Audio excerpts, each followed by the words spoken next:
자, 지난 시간에 우리가 이제 TAT 2급 부가가치세 이론에 추가된 내용 중에서 공통매입세액의 안분계산 이제 설명드리다가 시간이 되어 가지고요. 중단을 했었는데 이어서 설명드리겠습니다. 92페이지 펴주시고, 공통매입세액이 무엇인가는 어제 설명을 지난 시간에 드렸죠. 그런 과세사업과 면세사업을 겸용하고 있는 사업자의 경우에 이 공통매입세액이 발생할 여지가 많죠. 굉장히 많습니다. 그랬을 때 원칙적으로는 과세사업이나 면세사업의 실지 귀속에 따라서 과세사업에 관련된 매입세액은 공제받으면 되는 거고, 면세사업에 관련된 매입세액은 공제를 안 받으면 되는 것입니다. 실지 귀속에 따라서 구분을 해줘야 되는데, 그럼에도 불구하고 실지 귀속을 구분할 수 없는 매입세액이 존재한다 이 말이에요. 그런 부분에 대해서는 안분 계산을 해라. 그래서 그걸 안분 계산은 매출액 비율로 안분 계산해 주면 됩니다라는 그런 부분까지 우리가 설명을 드렸습니다. 그래서 매출액 비율이라는 것은 총 공급가액분의 면세 공급가액 비율로, 면세 비율만큼은 공제 안 받으면 돼요. 만약에 면세 비율이 30%다 그러면은 30%는 공제 안 받고 70%를 공제 받으면 됩니다. 그런데 애정신고 기간에 안분 계산을 했으면 확정신고 기간에 한 번 더 6개월치를 가지고 다시 한번 정산을 해주는 작업이 필요하다고 그랬죠. 그래서 정산하면은 이제 애정 때 신고한 거에서 플러스 마이너스 해서 만약에 안분 계산을 애정 때 했던 것보다 공제받지 못할 매입세액이 더 많이 늘어났으면 공제받지 못할 매입세액을 더 증가시켜주면 되고, 만약에 공제받지 못하는 요 면세 비율이 떨어졌으면 매입세액을 더 추가로 공제받으면 되는 것입니다. 자, 그런데 배제, 안분 계산을 안 해도 된다라는 것이 배제인데, 안분 계산의 배제는 모두 다 그냥 공제해 주겠다 하는 것입니다. 어떤 경우에 안분 계산을 하지 않고 매입세액을 몽땅 공제받을 수 있느냐 하는 것을 한번 보겠습니다.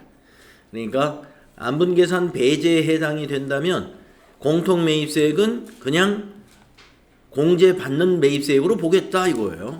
자, 첫째, 해당 과세기간의 총 공급가액 중 면세 공급가액의 그 비율이 5% 미만인 경우, 그럴 때 공통 매입세액은 전부 배제, 안분 계산을 하지 않는데, 다만 공통 매입세액이 500만 원 이상인 경우는 제외. 그러니까 공통 매입세 자체가 500만 원 이상이면 꽤 큰 것으로 보고, 그 경우에는 면세 비율이 5% 미만이어도 안분 계산해야 되고, 그런데 공통 매입세액이 400만 원이라고 본다면 면세 비율이 5% 미만, 뭐 4.5%다라고 하면은 안분 계산을 하지 말고 전부 다 공제받아도 된다 이런 얘기입니다. 두 번째, 해당 과세기간 중에 공통 매입세액이 5만 원 미만인 경우의 매입세액, 그러니까 공통 매입세액 자체가 5만 원 미만이다, 49,990원이다 라고 하면은 그거는 안분 계산 대상 자체가 안 된다 이거예요. 금액 자체가 너무 작으니까. 그래서 500만 원 이하 미만이면서 면세 비율이 5% 미만.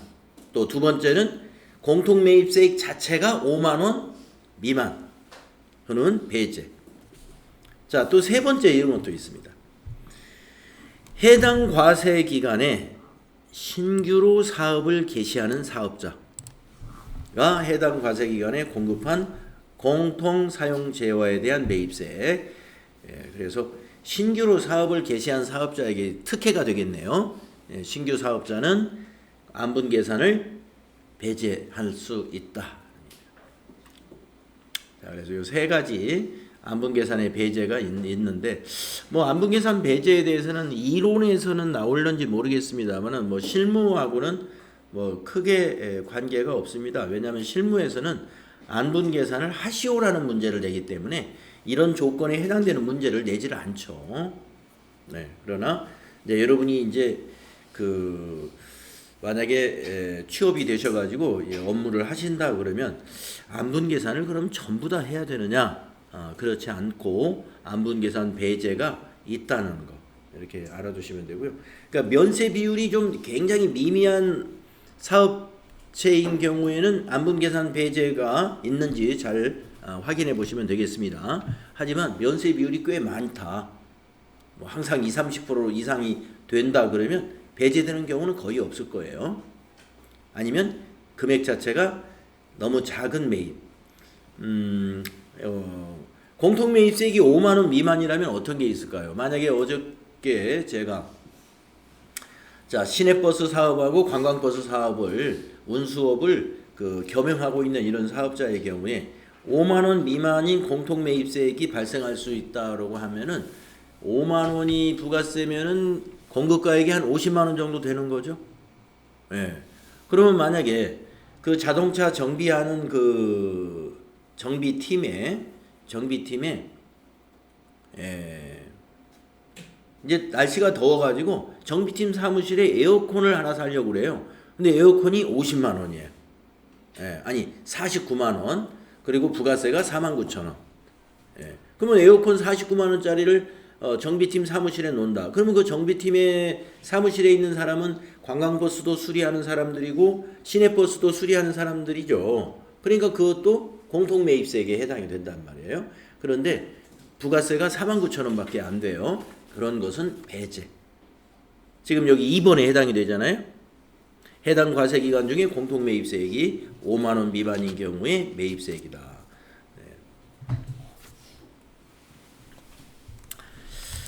자, 그 다음에 이제 재계산이라는 게 나옵니다. 재계산. 그래서 안분계산은 애정 때 하는 것이고 정산은 확정 때 6개월치의 매출액을 가지고 안분계산하는 것이 정산인데 재계산이라는 것도 있습니다. 재계산은 언제 어떤 자산에 대해서 하느냐면은 감가상각 자산에 대하여 합니다. 자, 감가상각 자산은 1과세기간만 쓰고 딱 없어지는 게 아니라 1과세기간은 6개월이란 말이에요. 그런데 건물 같은 거 이런 것은 20년도 쓰고 그런 거. 기계 같은 것도 마찬가지고요. 비품도 그렇죠. 그래서 감가상각 자산하면 이제 유형자산이잖아요. 그래서 유형자산에 대해서는 공통매입세액의 안분계산에 따라서 매입세액이 공제된 후 공통매입세액 안분기준에 따른 비율과 감가상각자산 취득일이 속하는 과세기간에 적용되었던 공통매입세액 안분기준에 따른 비율이 5% 이상 차이가 나면 납부세액 또는 환급세액을 다시 계산하여 해당 과세기간의 확정신고와 함께 관할 세무서장에게 신고 납부해야 한다.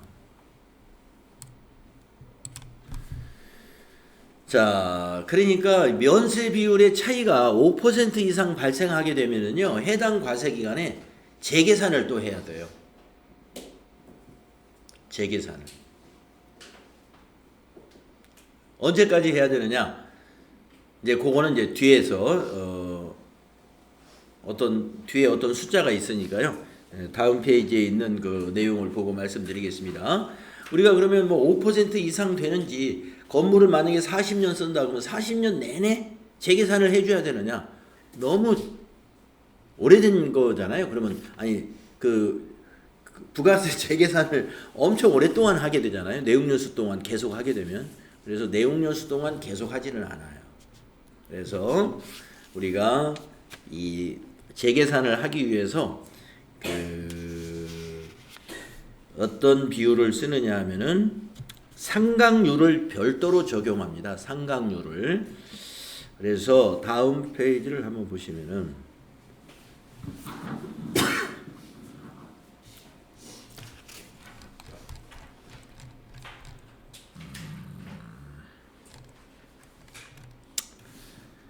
93페이지에 큰 번호로 면세사업 감가상각 자산의 과세사업 전환시 매입세 공제가 나오잖아요. 면세사업에 사용하던 감가상각 죄송합니다.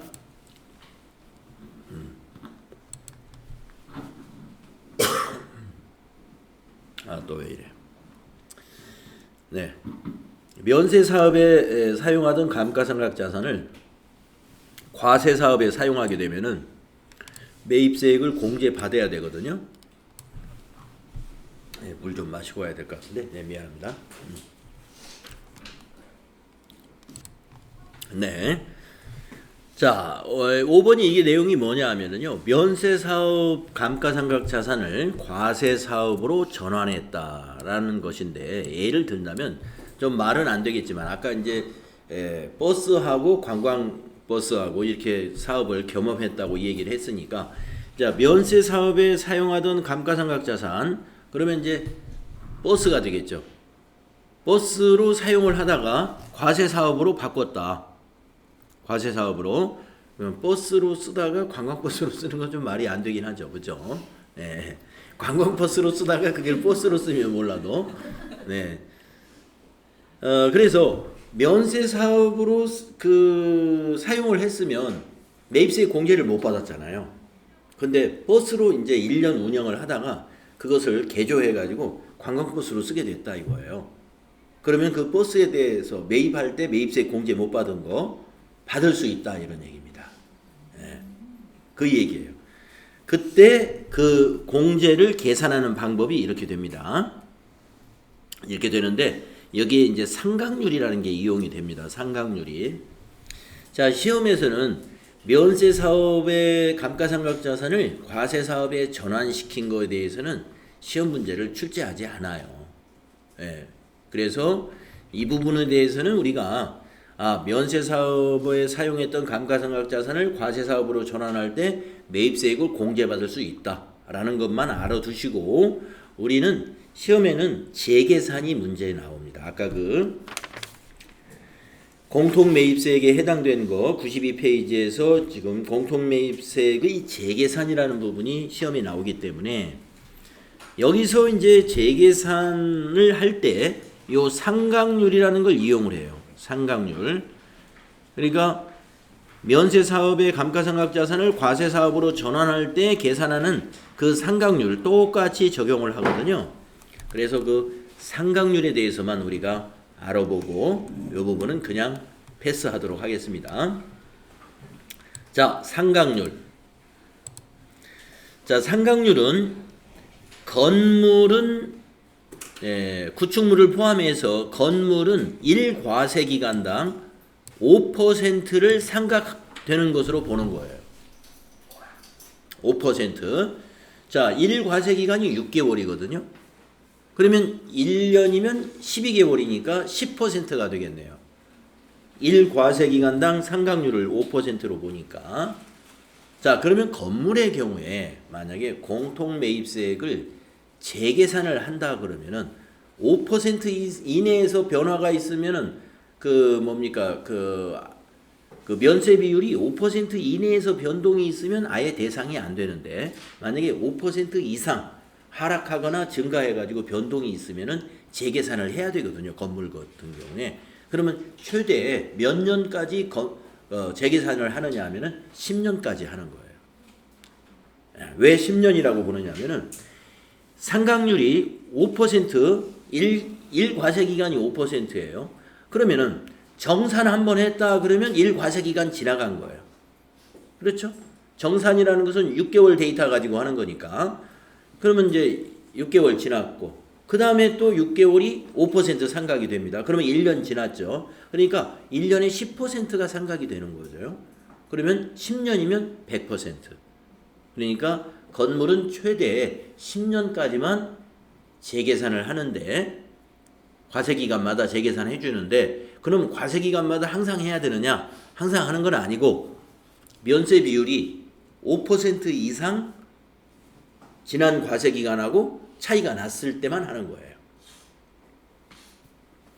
자, 그 다음에 기타의 감가상각자산은 건물을 제외한 나머지 기계장치, 차량 운반구, 비품 이런 것들입니다. 그래서 차량 운반구나 비품이나 기계장치나 이런 나머지 기타의 감가상각자산은 1과세기간당 25%예요. 상각률이. 그러면 6개월 동안 25% 상각된 걸로 보는 거예요. 그러면 1년이면 50%. 네, 50%. 그러면 차량 운반구나 기계장치 같은 경우는 몇 년간 재계산을 하면 끝이에요? 네, 2년간. 네, 2년간입니다. 그래서 이 비율이 왜 중요하냐면은 나중에 이제 실무에서 재계산 문제를 여러분이 풀어볼 기회가 있을 텐데 상각률을 입력을 해줘야 돼. 우리가 그 재계산하는 시트가 있습니다. 우리가 이제 FAT 1급 연습할 때 그 매입세액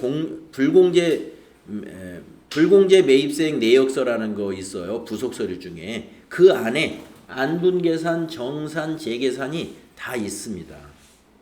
네. 매입세액 불공제 내역서라는 그 부속 서류 여러분 기억나실 거예요.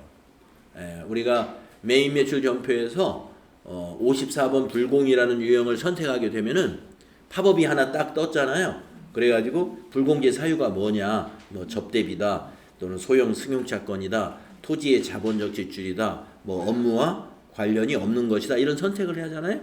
그러면 그 선택된 대로 매입세액 불공제 내역서라는 게 만들어졌거든요. 생각나실 거예요. 그 매입세액 불공제 내역서 옆에 그 두 번째 탭에 안분, 세 번째 탭이 정산, 네 번째 탭에 재계산 이렇게 쭉 연결되어 있습니다. 그래서 그 양식에다가 이제 우리가 작성을 하는데 재계산할 때 건물이면 5% 선택해 주시고 건물 외에 차량 운반구 같은 거, 기계장치 이것은 25% 선택한다는 거 이것을 기억하시고 나머지 데이터는 시험에서 다 데이터를 줍니다. 총 매출액은 얼마고 면세 매출액은 얼마다. 과세 매출액은 얼마. 이렇게 주면은 해당되는 란에다가 그 숫자를 입력만 해주면 됩니다. 예, 그 숫자는 입력해 주면 되는데 요거는 이제 우리가 여러분이 선택을 해줘야 돼. 그래서 건물이면 5% 선택해 주시고 그 다음에 건물 외의 자산은 25% 선택하시면 됩니다. 자, 그러면 과세기간이 경과된 과세기간이라는 걸 우리가 해야 된단 말이에요. 밑에 한번 보겠습니다. 주 2는 건물이나 구축물의 경과된 과세기간 수가 20을 초과할 때는 20으로 한다. 왜 20으로 할까요? 과세기간이 20이면 10년이잖아요. 10년을 초과했으면 그냥 최대값이 10이니까 20으로 한다 이런 얘기고 그 밖에 감가상각자산의 경과된 과세기간의 수가 4를 초과할 때는 4로 한다. 4를 초과한다는 것은 2년이 초과됐다는 것입니다. 2년이 초과됐다면 최대값 4이기 때문에 4로 처리한다 하는 얘기입니다. 자, 그래서 또 하나 제가 말씀드리려고 하는 것은 뭐였느냐 하면은 경과된 과세기간을 어떻게 세는 것이냐. 경과된 과세기간 수. 자, 재계산을 한다고 하면은요, 경과된 과세기간 수를 세는 방법을 하나 알려드릴게요. 메모장에다 한번 써보겠습니다.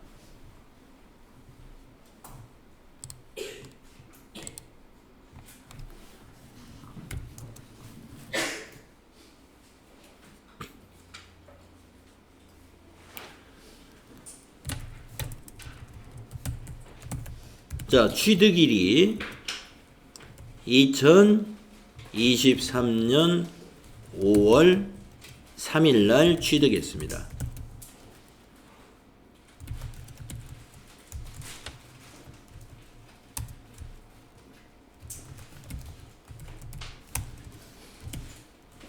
기계장치라고 한번 해보겠습니다.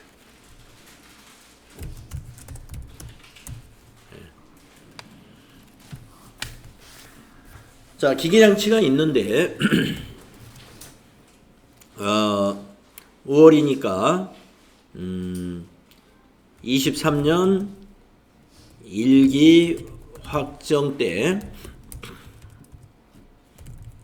안분 계산을 재계산을 정산을 했습니다.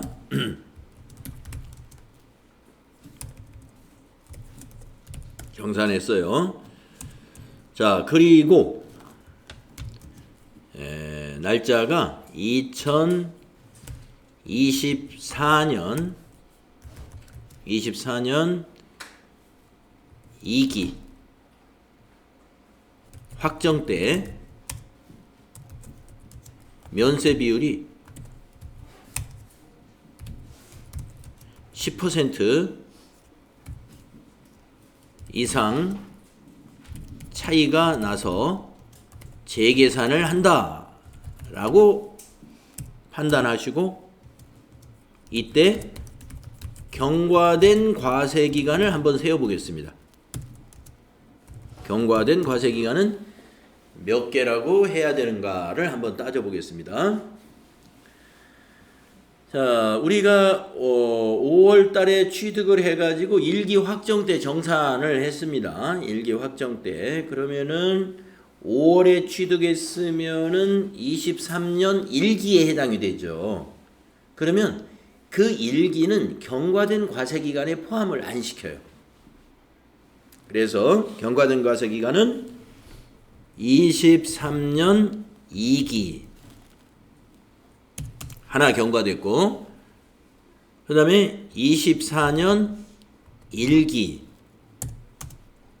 그리고 지금이 24년 2기라고 그랬죠? 24년 2기 해서 경과된 과세 기간은 3이 된다 이거다. 3이다 이런 얘기입니다. 경과된 과세 기간을 이제 여러분이 입력을 해줘야 되거든요. 그 양식에다가. 그래서 그 상각률하고 경과된 과세 기간은 우리가 입력을 해줘야 돼요. 그래서 세는 방법이에요.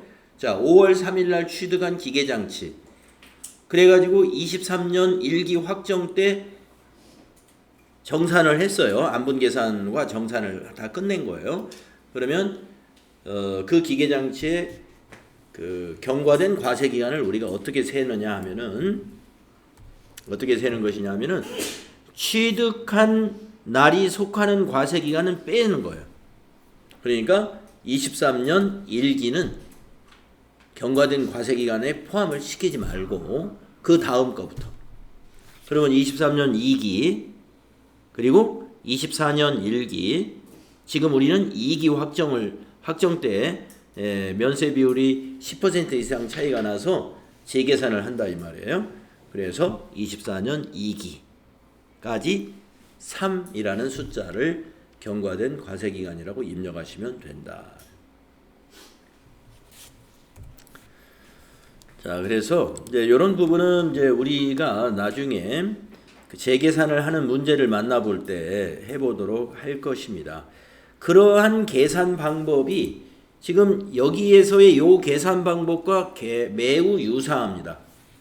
네, 여기 계산 방법과 아주 비슷해요. 근데 우리 책에서는 지금 재계산을 설명을 한 것은 아니고, 면세 사업의 감가상각 자산을 과세 사업으로 전환했을 때 매입세액 공제를 어떻게 계산하는가, 그 부분을 설명을 했는데, 이 부분의 설명이 우리 감가상각 자산의 재계산과 굉장히 비슷하다 하는 얘기입니다.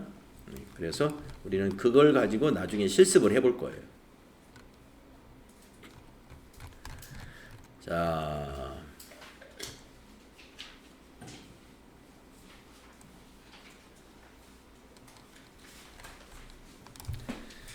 그래서 공통매입세액의 안분계산 정리를 이렇게 해서 마치고요. 다음은 94페이지로 넘어가겠습니다. 세금계산서.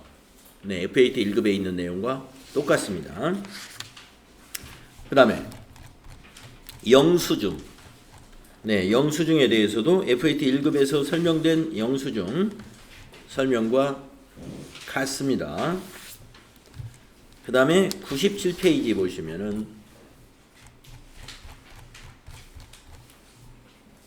부가가치세의 신고와 납부가 정리되어 있죠.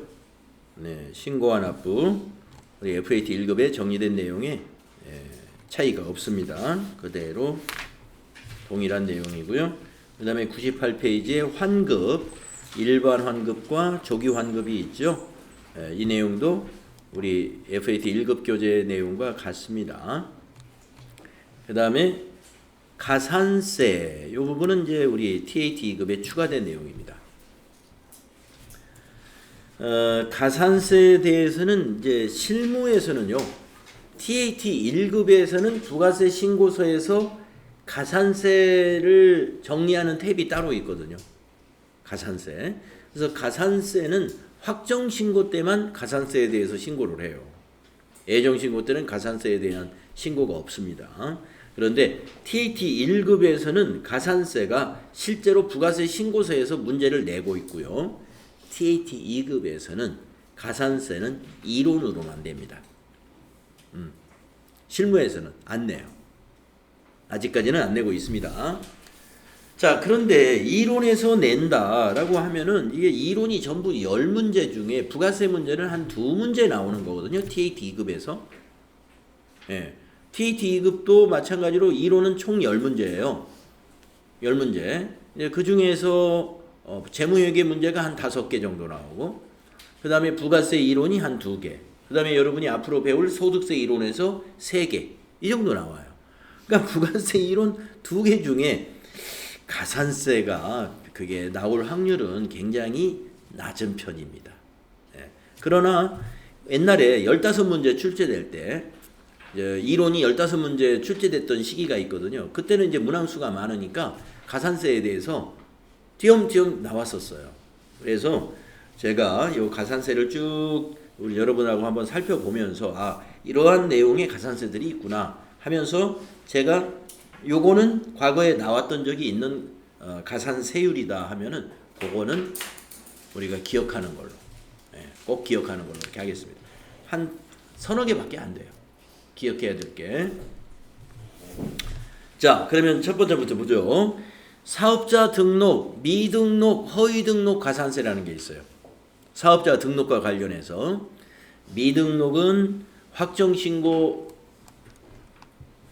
미등록은 사업 개시일로부터 20일 이내에 사업자 등록을 신청하지 않은 경우 우리가 미등록 가산세가 붙습니다.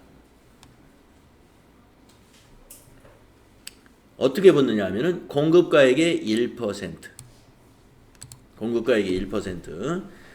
그렇기 때문에 만약에 미등록 가산세 걱정이 된다 그러면은 그 전에는 세금계산서 주고받지 않으면 돼요. 사업 개시일 이후에 거래된 걸로 세금계산서를 주고받으면 개시한 이후에 거래를 한 것으로 되니까 가산세에 해당이 안 되겠죠. 그래서 우리가 신규로 사업을 시작하는 자는 사업을 개시하기 전에도 사업자 등록을 할 수가 있습니다. 할 수가 있고, 또 기존의 사업자가 새로운 사업장을 개업을 했을 때는 그 신규 사업장도 사업 개시일로부터 20일까지는 사업자 등록을 신청을 해야 되죠. 자, 그걸 지키지 않으면 공급가액이 1%. 자, 공급가액이 작으면 1%가 별거 아닙니다만은 가령 금액이 큰 거래인 경우, 뭐 1억짜리 거래다 그러면 1억의 1%는 얼마예요? 100만 원이잖아요. 그래서 가산세 100만 원이면 적은 돈이 아니지 않습니까? 그래서 주의해야 되고요. 허위 등록. 허위 등록이라는 것은 타인 명의로 등록을 하거나 하는 것을 우리가 허위 등록이라고 합니다. 역시 1%입니다. 자, 1%짜리가 많아요. 다음 페이지 보면 세금계산서 관련 가산세가 있어요. 세금계산서 관련 가산세 요 두 개는 기억을 하셔야 돼.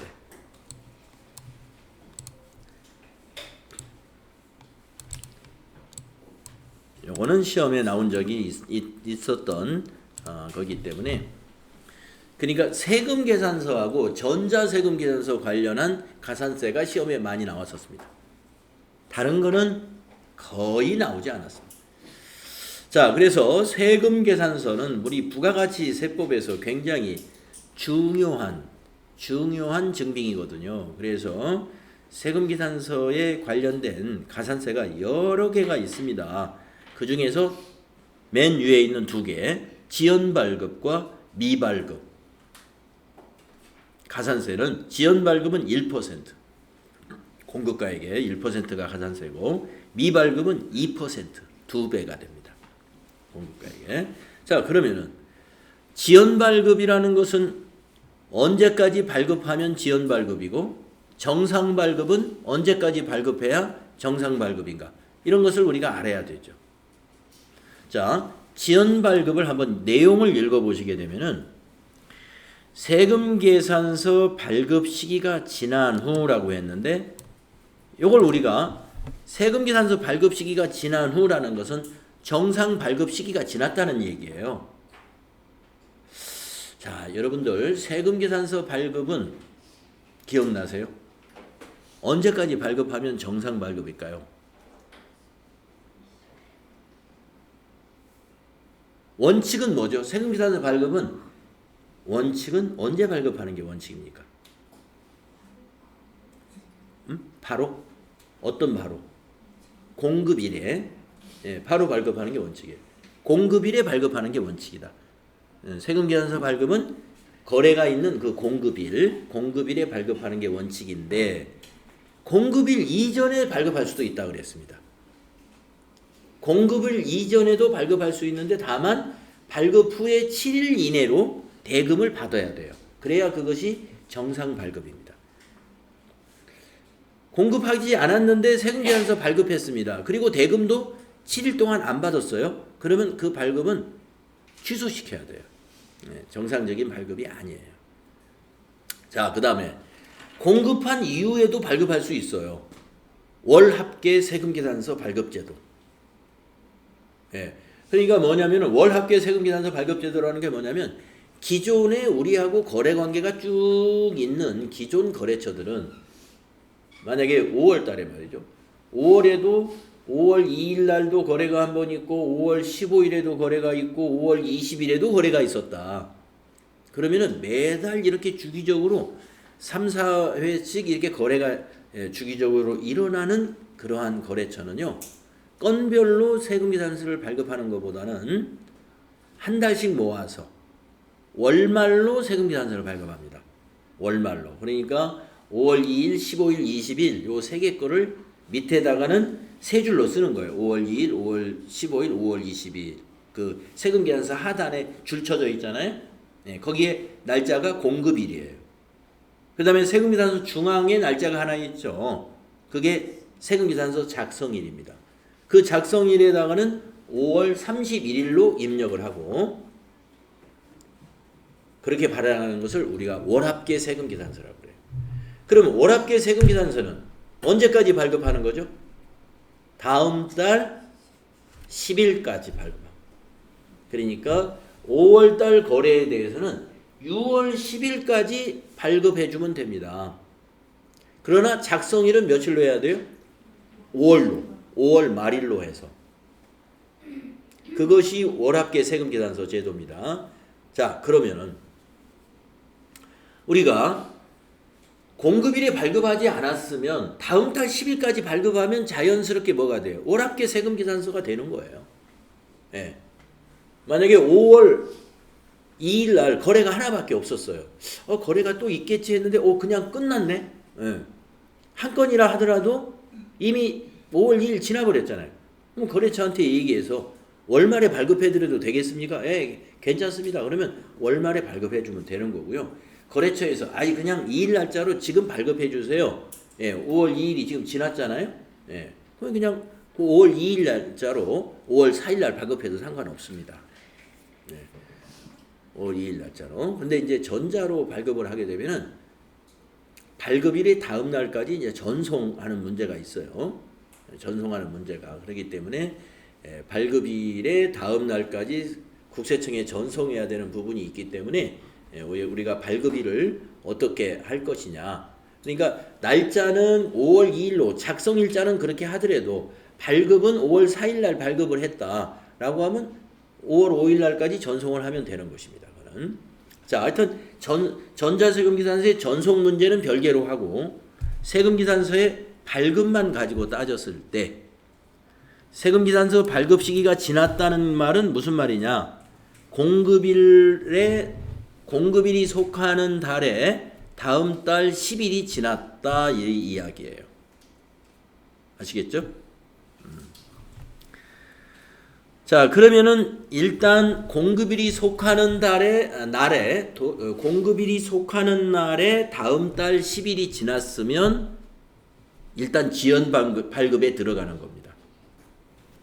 그러면 언제까지 발급해야 지연 발급인지 이제 마무리를 보면은 지난 후 해당 재화 또는 용역의 공급 시기가 속하는 과세 기간에 대한 확정 신고 기한까지 공급이 시기가 속하는 과세 기간의 확정 신고 기한까지 세금기산서를 발급하면 지연 발급이다 이런 얘기예요.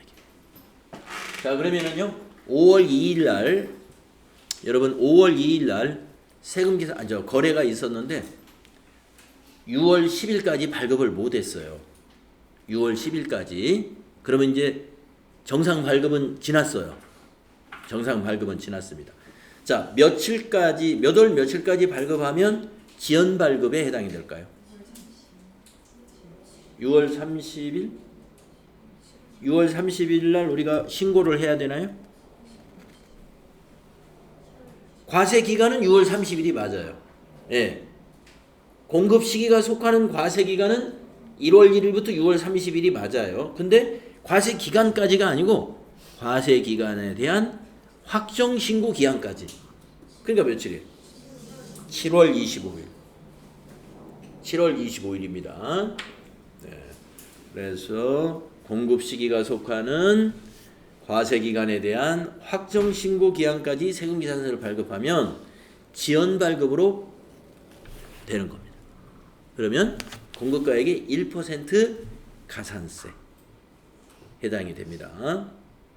그럼 미발급은 뭐겠어요?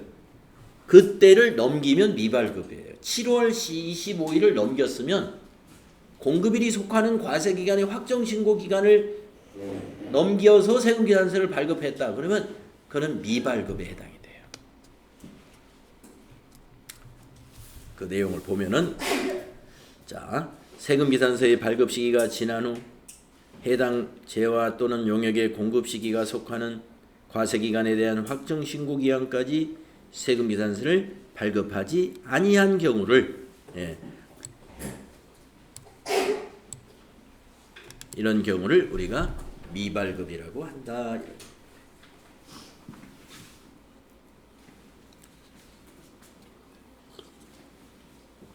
아셨죠? 자, 그래서 정리하면은 자, 세금계산서의 발급 시기는 언제냐? 공급일이 속하는 다음 달 10일까지. 그러면 정상 발급. 그 시기를 놓쳐서 공급일이 속하는 과세기간에 대한 확정 신고 기한까지 발급하면 지연 발급. 가산세 1%. 그리고 그 확정 신고 기한을 놓치면 미발급. 미발급은 가산세 2%다. 공급가액을 기준으로 요 두 개 기억을 하시면 되고요. 자, 99페이지입니다. 자, 세금계산서 부실기재 1%, 가공세금계산서 요게 아주 셉니다. 가공세금계산서를 발급한 사람과 수취한 사람에게 모두 3% 가산세가 붙고요. 타인 명의의 세금계산서 발급을 발급한 사람, 수취한 사람 모두 2%씩 가산세가 붙고요. 과다 기재한 세금계산서를 발급한 자와 수취한 자 모두 2%씩 이렇게 가산세가 붙습니다. 붙게 됩니다.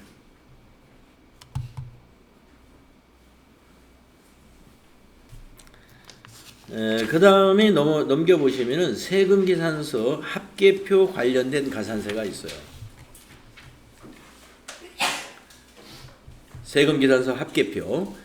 자, 세금계산서 합계표는 우리가 이제 그 더존 같은 이런 세무회계 프로그램을 쓰게 되면은 메인 매출전표를 입력하게 되면 세금계산서 합계표라는 게 자동으로 만들어지니까 세금계산서 입력을 했는데 합계표가 안 만들어졌다는 건 그건 이제 컴퓨터 쓰는 사람들에게는 이제 해당 사항이 없겠지만은 자, 컴퓨터 프로그램으로 우리가 부가세 신고를 하는 게 아니고 손으로 할 때는 세금계산서 합계표를 잘못 작성을 한다든가 아니면 제출하지 안 했다든가 이런 일이 있을 수도 있습니다.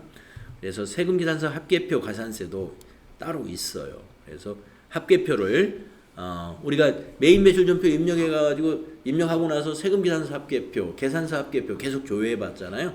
그걸 말하는 거예요. 자, 그거를 미제출했을 때는 공급가액의 0.5% 가산세가 붙고요. 부실기재, 틀렸다는 거죠. 일부가 빠졌다든가 이런 걸 부실기재, 이것도 0.5% 가산세가 붙고요. 합계표를 늦게 제출했어요. 부가세 신고서하고 같이 제출해야 되는데 그래서 지연 제출했을 때는 0.3%의 가산세가 붙는다.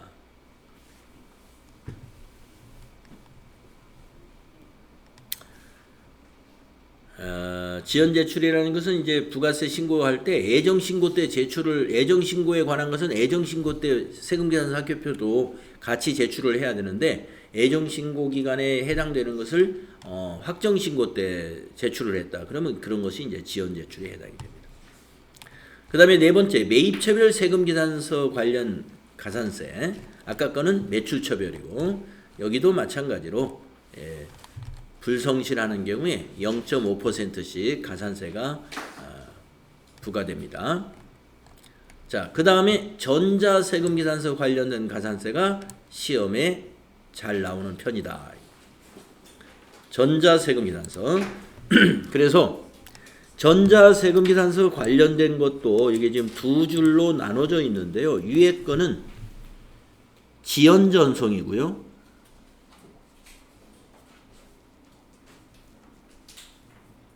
밑에 거는 미전송에 해당이 됩니다. 이게 지금 전송 불성실에 해당되는 가산세거든요. 전자세금계산서는 발급일의 다음 날까지 국세청에 전송해야 된다는 전송 의무가 있지 않습니까? 그것에 관한 거예요. 그런데 다음 날까지 전송하지 못하면 일단 그 다음 날부터는 지연 전송에 해당이 돼요. 그러면 언제까지 전송해야 지연 전송인가 보겠습니다.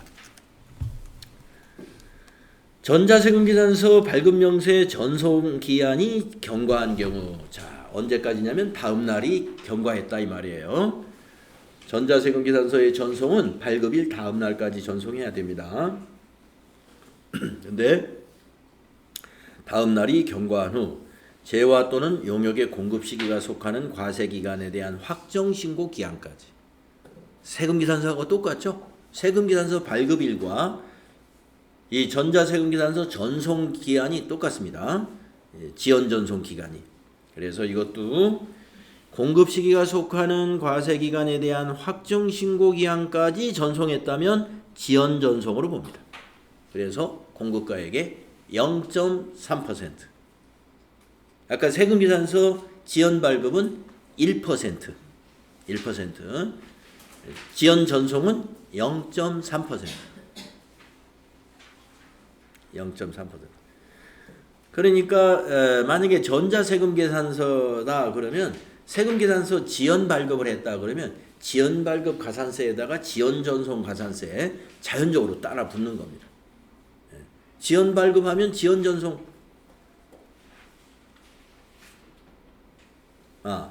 그렇지는 않는군요. 지연 발급하고라도 그 다음 날까지 전송하면 전송에 관한 가산세는 안 붙어요. 그래서 지연 전송 기간도 공급 시기가 속하는 과세 기간에 대한 확정 신고 기한까지 전송하게 되면 지연 전송이다. 그럼 미전송은 뭐냐? 그걸 놓치면 미전송입니다. 전자세금계산서 발급 명세 전송 기한이 경과한 후 재화 또는 용역의 공급 시기가 속하는 과세 기간에 대한 확정 신고 기한까지 국세청장에게 세금계산서 발급 명세를 전송하지 아니한 경우라고 했으니까 지연 전송을 놓쳤으면 그것은 미전송에 해당합니다. 그래서 미전송은 0.5%입니다. 그래서 0.3, 0.5 전자세금계산서 전송 불성실에 관련된 가산세율이 0.3이 있고 0.5가 있는데 0.3은 지연전송, 0.5는 미전송이라고 정리하십시오.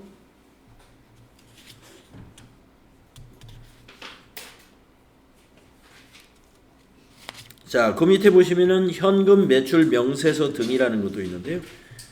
현금 매출 명세서 또는 부동산 임대 공급가액 명세서를 제출하지 아니하거나 제출한 수익금액이 사실과 다른 경우는 수익금액의 1%를 가산세로 본다.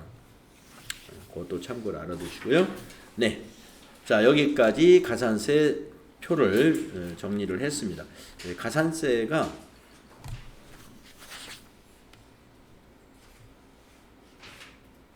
또 있죠. 다음 페이지에 6번 101페이지입니다. 신고 관련 가산세가 있습니다. 신고 관련 가산세. 그래서 무신고는 일반 무신고와 부당 무신고로 나누어지는데요. 일반 무신고의 경우는 납부세액이 20%, 만약에 영세율 사업자다라고 하면은 납부세액이 없잖아요. 영세율 사업자는 환급세액만 있죠. 그래서 영세율 사업자는 과세 표준으로에다가 0.5%, 일반 과세자이면서 납부세액이 있는 경우에는 납부세액이 20%, 그 다음에 영세율 과세 표준에 대해서는 더하기 영세율 과세 표준의 0.5%. 무신고, 신고를 하지 않은 겁니다. 7월 25일 날 신고해야 되는데 신고 자체를 안 했어요. 무신고가 되고요. 부당 무신고는 세율이 납부세액의 40%, 또 영세율에 대한 과세 표준은 0.5%로 똑같습니다. 두 개를 더해서 하고요. 그 다음에 신고를 하기는 했는데 과소신고, 누락하고 신고했다든가 아니면 환급자의 경우에 초과 환급을 받았다든가 이러한 경우는 일반 과소나 일반 초과 환급 신고는 과소신고세액 등의 10%, 또 과소신고된 영세율 과세 표준의 0.5%를 더해서 가산세를 내게 됩니다. 또 부당 과소신고나 부당 초과 환급 신고는 역시 4배 40%, 그리고 영세율 과세 표준에 대해서는 0.5%로 계산합니다. 그 다음에 이제 우리가 미신고를 했다든가 신고하지 않았다든가 또는 과소신고를 했을 때는 제때에 납부를 안 했을 거 아니에요. 제때에 납부를 안 했기 때문에 이자를 또 내야 됩니다. 그것이 납부지연 가산세, 경과된 기간에 대한 이자를 내는 건데요. 국세청장이 매년 이와 같은 요율을 정해 놓습니다. 요율을. 그래서 2022년도에는 만분의 2.2가 하루 이자율이에요. 그래서 미납부된 세액 또는 초과 환급한 세액에다가 곱하기 일수, 그 다음에 곱하기 2.2 나누기 만, 즉 만분의 2.2를 하게 되면은 지나간 기간에 대한 이자 계산이 됩니다. 그걸 납부지연 가산세로 계산해서 납부를 하게 됩니다. 그 다음에 이제 기타 가산세, 신용카드 매출전표와 관련된 가산세가 있고요. 현금 매출 명세서에 관련된 가산세가 있습니다. 아까 제가 이거를 잘못 읽었네요. 네, 가산세 부분은 이렇게 정리하겠습니다. 그래서 아까 처음에 말씀드린 대로 이론에서 출제를 TAT 2급에서는 이론에서 출제를 하는데 99페이지 상단에 있는 세금 계산서 지연 발급과 미발급 1%, 2% 하고요. 그 다음에 100페이지 하단에 있는 전자세금 계산서 전송 불성실에 관한 지연 전송과 미전송 0.3, 0.5 요것만 좀 기억을 해주시면 되겠습니다.